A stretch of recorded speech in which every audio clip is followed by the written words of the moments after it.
Hi, it's Liam here to give you a super quick rundown of product fit.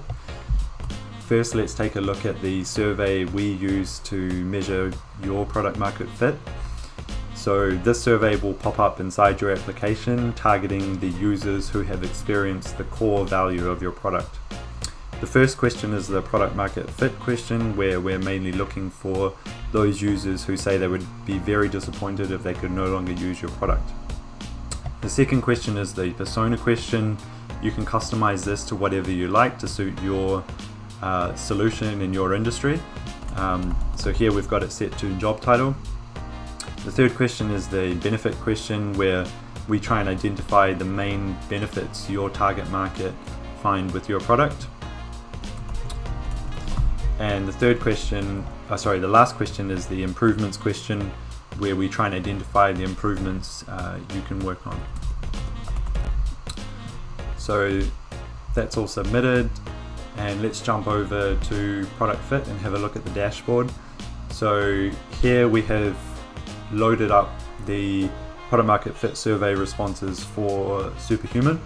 So you see the score at the top here, the total responses, and here we have a chart which shows the short score over time.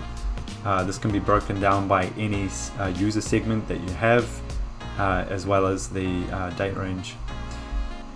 Next, scrolling down, we have the primary benefits that have been identified from your target market users that love your product, and this is based on their answers to the benefit question. Again, this can be broken down and filtered by any segment that you have.